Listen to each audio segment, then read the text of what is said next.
చైతన్యమున గడ్డ. ఒకనాడు కాంగ్రెస్ వాళ్ళు నన్ను అవమానించి నువ్వే మాతో గెలిచినవంటే నాకు కోపం వచ్చి తెలంగాణ పౌరుషం చూపెట్టాలని రిజైన్ చేస్తే ఉప ఎన్నిక వచ్చి నేను పోటీ చేస్తే 2.5 లక్షల మెజార్టీ ఇచ్చి నన్ను గుండెల్లో పెట్టుకొని తెలంగాణ ఉద్యమాన్ని లేపిన గడ్డ ఈ కరీంనగర్ గడ్డ. కరీంనగర్కి ఆ గౌరవం దక్కుతుంది. ఉద్యమంలో కరీంనగర్ జిల్లా పాత్ర ఎన్నడూ కూడా మర్చిపోలేనటువంటిది. ఆ గౌరవం నాకుందని నేను మనవి చేస్తా ఉన్నా. ఒక్క మాట, చైతన్యవంతమైన గడ్డ కాబట్టి నేను మీకు అప్పీల్ చేస్తా ఉన్నా. దేశంలో ఒక చట్టం ఉంది, విద్యా చట్టం.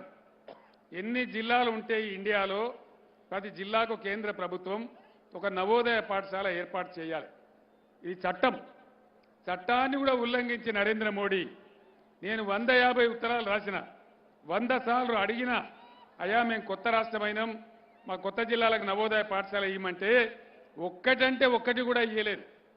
దేశంలో నరేంద్ర మోడీ 157 మెడికల్ కాలేజీలు పెడితే ఒక్కటంటే ఒక్క మెడికల్ కాలేజీ కూడా మన తెలంగాణకు ఇవ్వలేదు.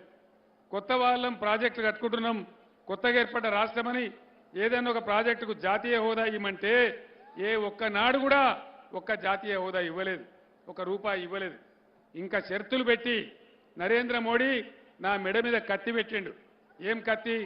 కేసీఆర్ నువ్వు మీ రైతుల కరెంటు మోటార్లకు మీటర్లు పెట్టాలి, లేకపోతే నీకు సంవత్సరానికి 5,000 కోట్లు కట్ చేస్తాడు. ఆ రోజు నేను చెప్పిన, నా రాష్ట్రం నాకు తెలుసు, నా రైతుల బాధ నాకు తెలుసు, నువ్వు నన్ను చంపినా సరే, నా తల తెగిపడ్డా సరే నేను మీటర్లు పెట్టా అని చెప్పిన. నువ్వేం చేసుకుంటావో చేసుకో, నేను మీటర్లు పెట్టా అని చెప్పిన. అది మీ అందరికి తెలుసు. నేను అసెంబ్లీలో కూడా మాట్లాడినా, మీరందరూ కూడా విన్నరు. అందుకోసం నేను మీ అందరిని ఒకటే కోరుతా ఉన్నా. పోయినసారి మంచికో చెడ్డకో కరీంనగర్లో ఒకడు, ఆదిలాబాద్లో ఒకడు, హైదరాబాద్ సికింద్రాబాద్